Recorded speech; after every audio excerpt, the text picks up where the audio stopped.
Las clínicamente significativas afectan a las válvulas cardíacas.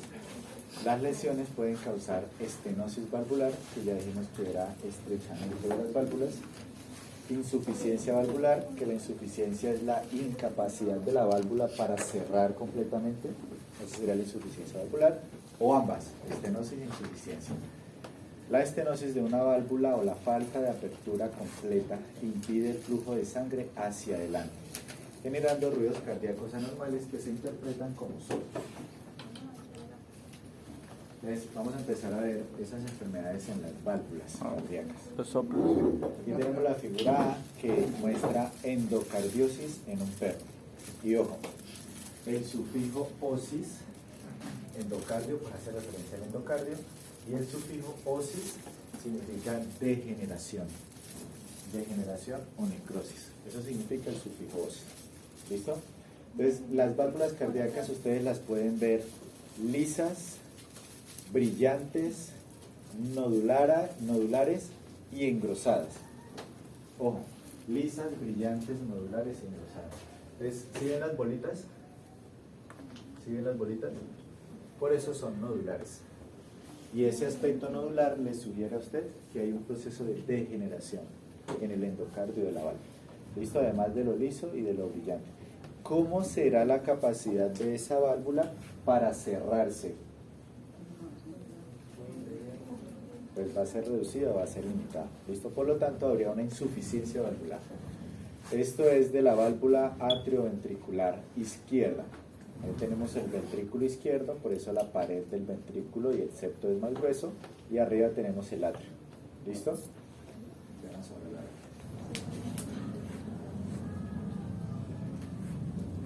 En la figura B se observa endocardiosis de la válvula atrioventricular izquierda. Miren esa degeneración nodular nuevamente. Esa válvula evidentemente no va a poder cerrar herméticamente y pues va a permitir que la sangre, cuando el ventrículo se contraiga, se devuelva del ventrículo hacia el atrio. La sangre se devuelve porque la válvula pues no cierra completamente. ¿Listo? Esa es la insuficiencia valvular. Miren que la cúspide está engrosada. La cúspide es aquí donde se inserta la cuerda tendinosa, que es esta. Aquí sería el músculo papilar y aquí sería la cúspide de la válvula, que está engrosada. Y por supuesto que tiene un aspecto nodular. En la figura C se observa un atrio izquierdo dilatado resultante de la sobrecarga de volumen pues del atrio. Entonces, si aquí en medio, aquí está la válvula atrioventricular izquierda que separa el ventrículo izquierdo del atrio izquierdo, cuando el ventrículo izquierdo se contraiga, pues la sangre se va a devolver, porque la válvula no cierra completamente. ¿Cómo se devuelve? Fíjense ustedes que se hacen unas lesiones en la pared del atrio. Y esas lesiones se llaman lesiones en YED. ¿En jet? En YED. YED es J-E-T. Jet. YED. Como la Lesiones en YED. Como la chocolatina YED. ¿Listo?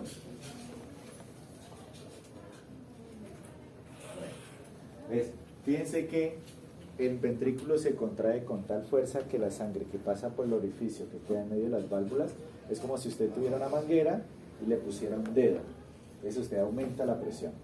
La sangre se devuelve con presión y mire cómo lesiona la cavidad de la orejuela.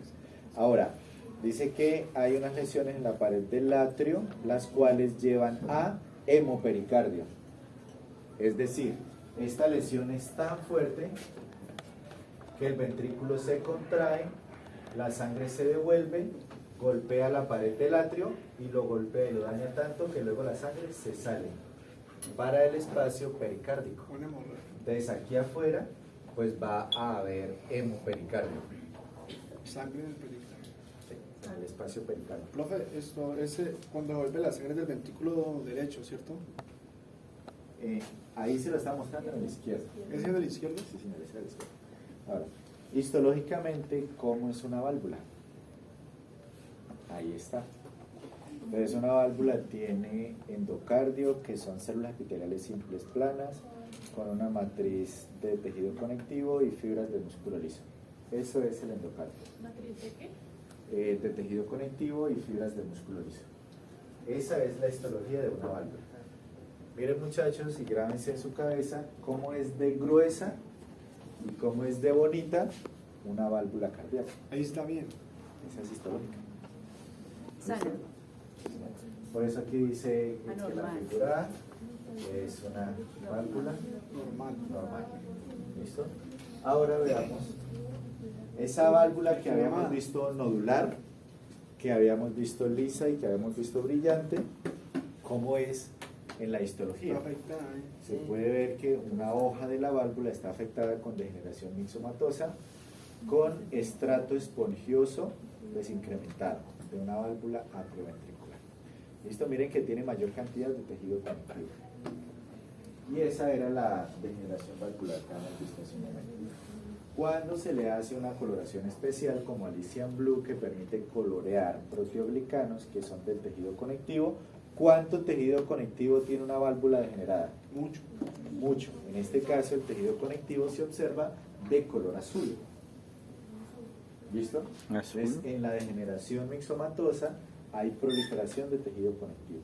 La válvula se contrae y tiene un aspecto nodular. Ese es el aspecto nodular de la válvula. Una válvula degenerada. Degenerada, sí, señor. Aumento o proliferación del tejido conectivo. Eso era endocardiosis, que era la degeneración. Ahora vamos a ver endocarditis, que sería la inflamación del endocardio. ¿Listo? En la figura A se puede ver una endocarditis vegetativa. Y vegetativa quiere decir que deja de cumplir su función, como cuando alguien queda en estado vegetal. La endocarditis vegetativa, el daño es tal que la válvula deja de cumplir su función. De la válvula atrioventricular derecha en una vaca, causada por Troeperella piógenes. Troeperella piógenes, una bacteria de la familia de las pastereláceas que produce pus e infección en los bovinos, muy común. ¿Listo? Abscesos hepáticos y endocarditis en el corazón. En la figura B, que está a la derecha, se puede ver una endocarditis destructiva ulcerativa. Por definición, una úlcera es la pérdida en la continuidad del epitelio. Eso es una úlcera. ¿Listo? Entonces, el endocardio, señora, sí, una úlcera es la pérdida en la continuidad del epitelio. Eso es, ¿listo? Recuerden que en el endocardio, la capa más interna está formada por una capa de células epiteliales simples planas, que se llaman células endoteliales. Si se pierde la continuidad de esas células epiteliales, eso ya es una úlcera. Entonces esto sería una endocarditis, que es la inflamación de la válvula, destructiva ulcerativa de la válvula aórtica en un perro. Entonces fíjense que yo puedo ver signos cardinales de la inflamación, como el rubor, por ejemplo, y como por ejemplo pérdida de la función. ¿Listo? Calor, dolor, rubor, tumor y pérdida de la función. En este caso es destructiva, o sea que pierde la función y esa válvula pues ya casi ni se ven las valvas. Casi. Está muy chiquitica. ¿Listo? ¿Es una válvula? Profe, no, qué Sí. pena. Dime. En la A era endocarditis vegetativa y en la B siendo endocarditis destructiva ulcerativa. Sí. ¿Señora? Sí, señora. Bien. Esto sería lo que ustedes verían histológicamente en una endocarditis vegetativa en un perro. Entonces miren que la Muy hoja grande. de la válvula está expandida por fibrina, células inflamatorias, por eso es endocarditis, porque tiene inflamación de células inflamatorias. Entonces está expandida por fibrina, por células inflamatorias y numerosas colonias de bacterias. Yo aquí abajo de color eosinófilo, pues puedo ver la fibrina, una proteína que se deriva de la polimerización del fibrinógeno que circula en la sangre y se produce en el hígado. Si el fibrinógeno se sale de los vasos sanguíneos, en la matriz extracelular se polimeriza en fibrina. ¿Listo? Y es un cambio microcirculatorio que tiene que ver con la inflamación. Además de eso, toda esta coloración basófila que está aquí, pues me sugiere que esto está lleno de células inflamatorias, y esta coloración basófila de aquí, pues son colonias de bacterias. Una bacteria que viene de algún lugar del cuerpo que se puede derivar, por ejemplo, de un absceso, que puede ser un absceso en el hígado, que puede ser un absceso en la piel, que puede ser un absceso en un músculo. Las bacterias se desprenden del absceso, viajan por la sangre y llegan y se pegan al endocardio de las válvulas cardíacas. Causan la inflamación, por eso es endocarditis, y destruyen la válvula también. ¿Sí?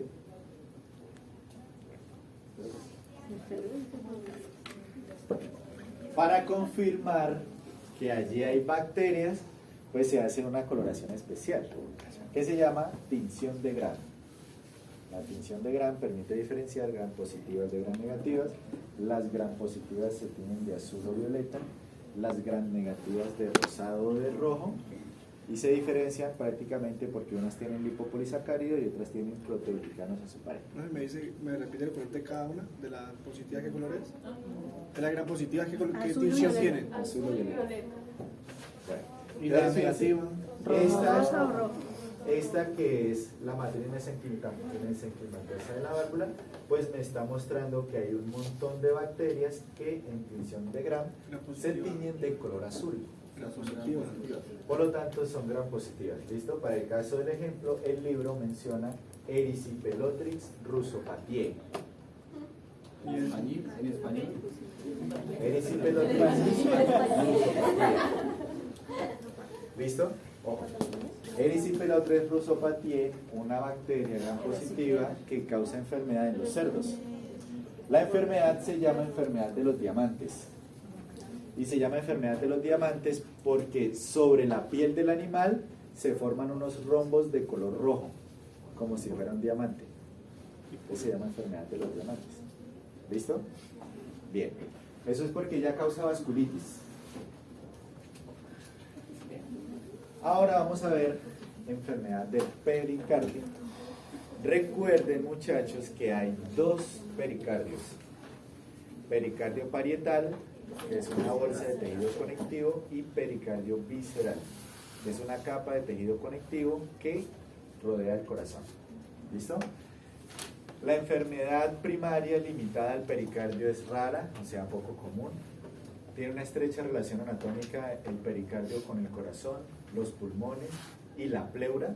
O sea, el pericardio por dentro tiene contacto con el corazón y por fuera tiene contacto con los pulmones y con la pleura. Hay dos tipos de pleura. Una que está pegada a las costillas y se llama parietal, y otra que está pegada a los pulmones y se llama Visceral. Estos muchachos sí saben. Me encanta eso. Listo, entonces el pericardio pues tiene contacto con todas esas estructuras anatómicas. ¿Listo? Luego está, por ejemplo, el mediastino. ¿Se acuerdan del mediastino? ¿Se acuerdan? No, muchachos, claro. Lo estudian en anatomía. Y la pleura a veces resulta en la extensión de procesos de la enfermedad. Es decir, como el pericardio está anatómicamente cerca del corazón, si hay una enfermedad en el corazón, se le puede pasar al pericardio. Como él está muy cerca de la pleura y del pulmón, si hay una enfermedad en el pulmón, se le puede pasar al pericardio. Si hay una enfermedad en la pleura, parietal o visceral, se le puede pasar al pericardio.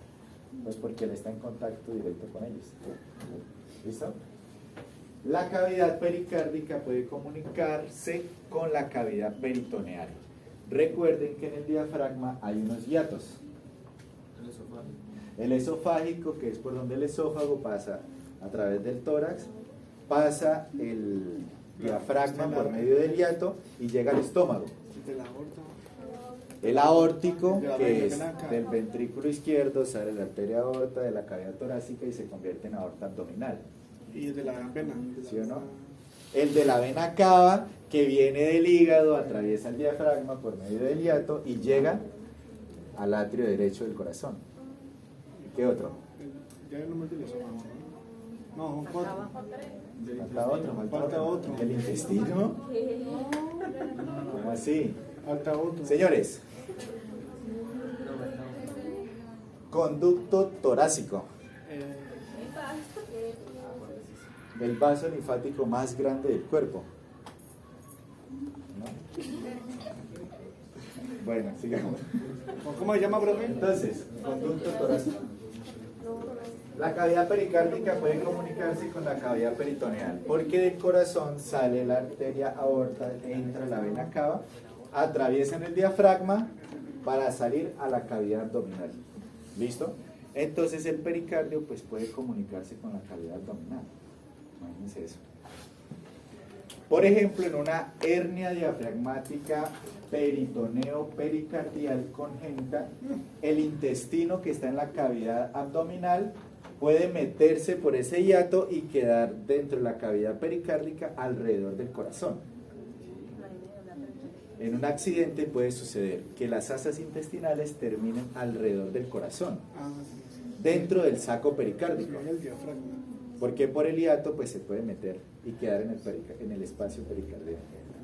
Bueno. Profe, perdón, la pregunta, se me perdió un momento. Por ese hiato pasa por el diafragma, ¿no? Sí, es en el diafragma, sí, ese músculo que separa la cavidad torácica de la cavidad abdominal. La ausencia parcial o completa congénita del saco pericárdico no tiene ningún efecto clínico. Un animal puede nacer sin pericardio y pues no pasa nada. Y puede que alguno de ustedes no tenga pericardio y no pasa nada. Hasta el día que se le haga la autopsia, oh, este man no tenga pericardio. Profe, ¿no interfiere absolutamente en nada? Sí, señor. ¿De que sí o no? No interfiere absolutamente en nada. Usted me dice, yo le digo sí, señor. Yo le respondo con todo respeto, ¿no? Sí, señor. No interfiere. Señores, un ejemplo de hidropericardio en un gato que resulta de hipoproteinemia asociada con caquexia en una neoplasia. Entonces, el hígado, que es la glándula más grande del cuerpo, se encarga de producir las proteínas de alto peso molecular que en la sangre sostienen la presión oncótica para mantener el agua dentro del vaso sanguíneo. ¿Listo? Que debe ser igual a la presión hidrostática para que el vaso no se salga para que el agua no se salga de los vasos sanguíneos. Si tenemos una enfermedad, por ejemplo en el hígado, o si es por ejemplo una deficiencia nutricional en un animal que tiene extrema delgadez, ese animal pues no puede producir suficientes proteínas de alto peso molecular que van a sostener la presión oncótica en la sangre. Por lo tanto, ¿qué pasará con el agua en los vasos sanguíneos? Se sale, ¿sí? El agua se sale y se puede acumular en medio del espacio pericárdico. Y eso sería hidropericardio. Agua del pericardio. Así de fácil. ¿Listo?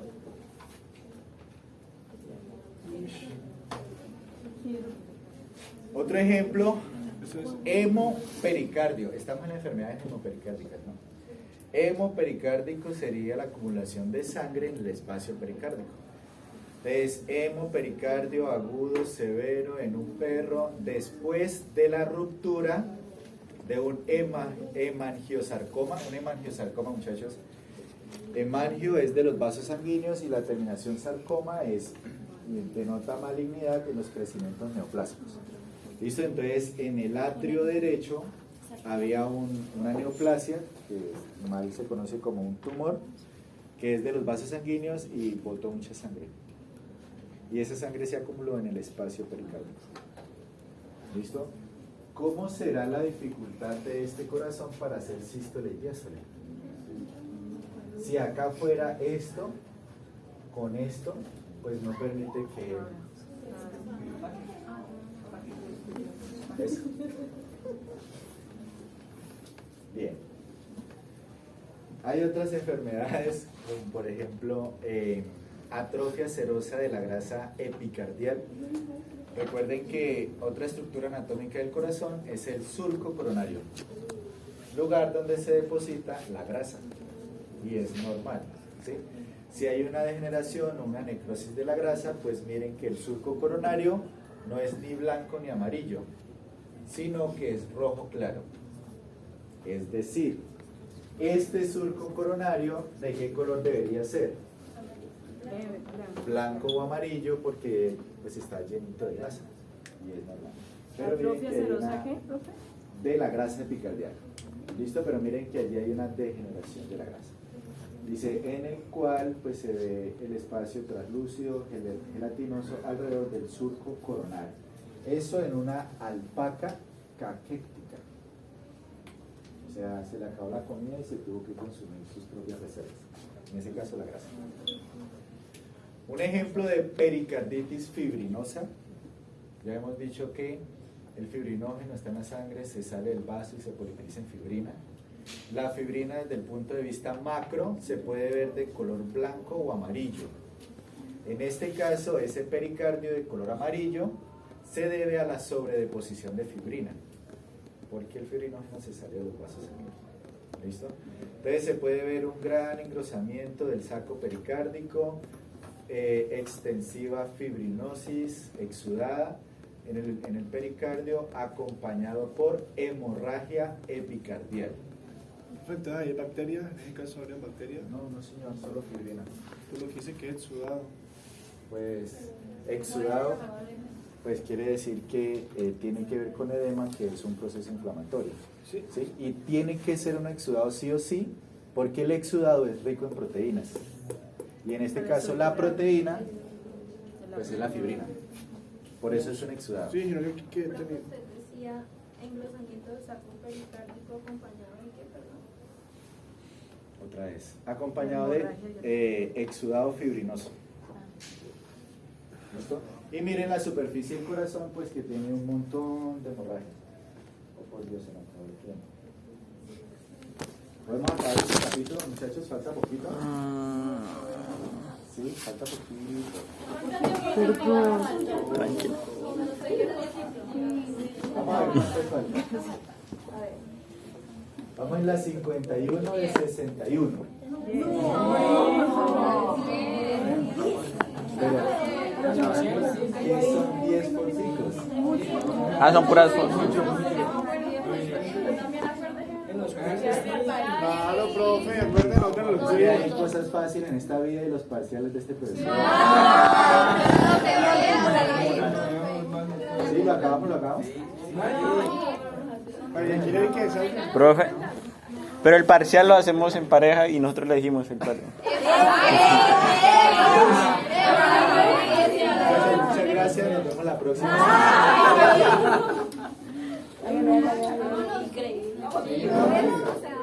No, pues obvio no. ¿Ah? Es que el beneficio es para ustedes, ¿no?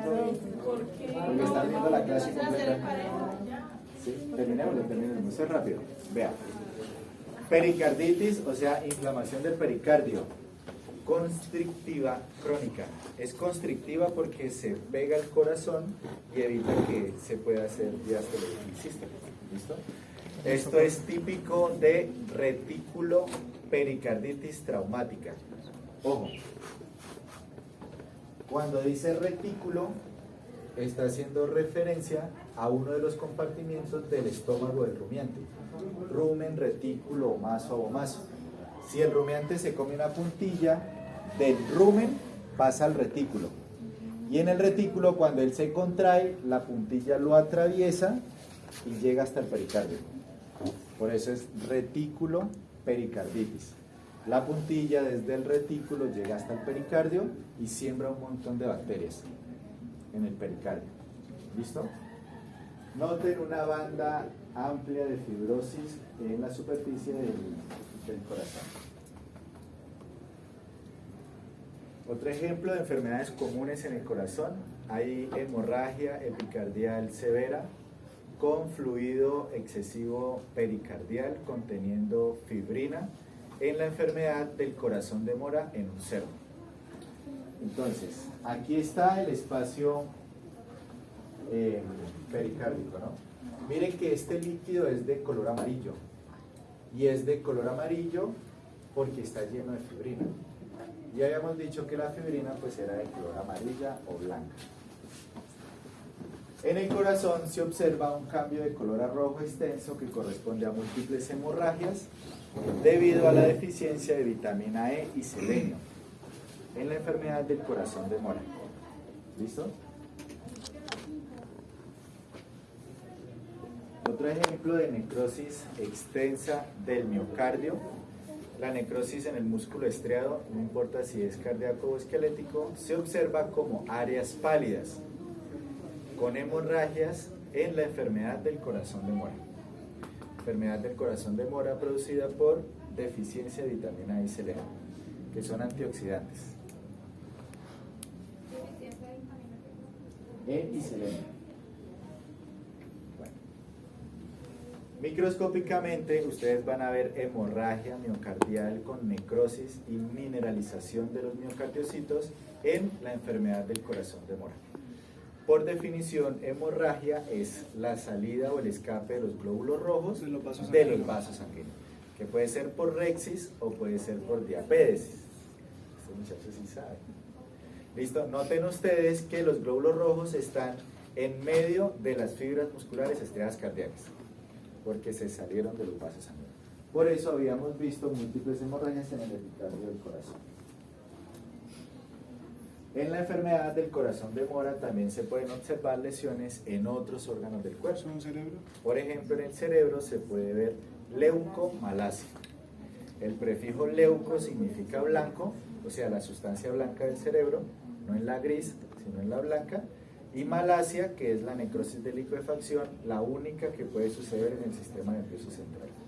La única necrosis que puede suceder en el sistema nervioso central. Hay un montón de agentes etiológicos que pueden causar enfermedad en el miocardio del corazón. Bueno, en el miocardio, porque solo es el corazón. En el miocardio. ¿Listo? Ejemplos de virus, ejemplos de bacterias, ejemplo de protozoarios, ejemplo de mitos. En el caso de los caninos hay un gusano que llega hasta el corazón. Hidrofilaria y el apellido. Ustedes sí saben. Mitis. Miocarditis, que es la inflamación del miocardio. En este caso el ejemplo es la enfermedad de pierna negra.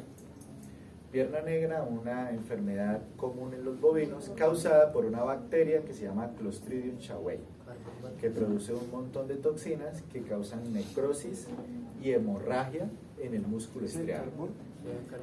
Sí, señor. Sí.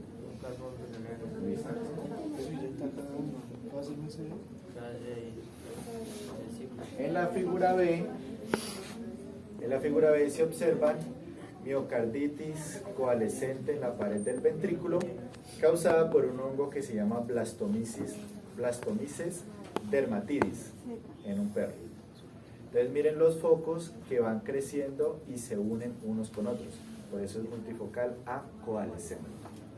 Profe, una pregunta más ya a la hora de diagnosticar. En ese caso, pues se ve solo en la necropsia, ese tipo de hongo no se pueden tratar antes de tiempo, que no sea la necropsia, como están dentro del miocardio. Pero usted me dice la necropsia. O sea, sí, que lo están viendo en la necropsia en ese momento. Sí, señor, claro. Me refiero que si el animal estuviera vivo, ¿tendría otros signos en esos hongos o solo estarían internos en el corazón? Tener otros signos, pues los signos clínicos se van a ver en ese caso, pues habría una insuficiencia cardíaca porque hay necrosis del miocardio, debido a una necrosis de calcificación y una inflamación granulomatosa porque son hongos. ¿Se puede diagnosticar? Sí. ¿Se puede tratar? También. Bien. Miocarditis parvoviral, en la infección por parvovirus canino tipo 2 en los perros, el virus puede llegar hasta el corazón.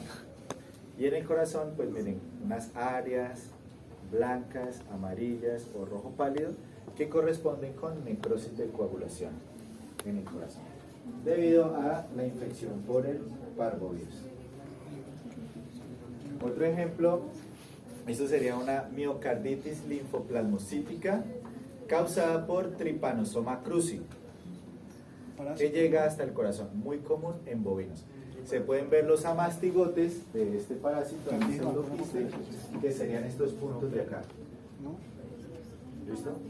Amastigotes. Amastigotes, muchachos, es una de las formas reproductivas de ese parásito. ¿Listo? Este es un ejemplo de miocarditis parasítica con focos de mineralización debido a Cysticercus ovis.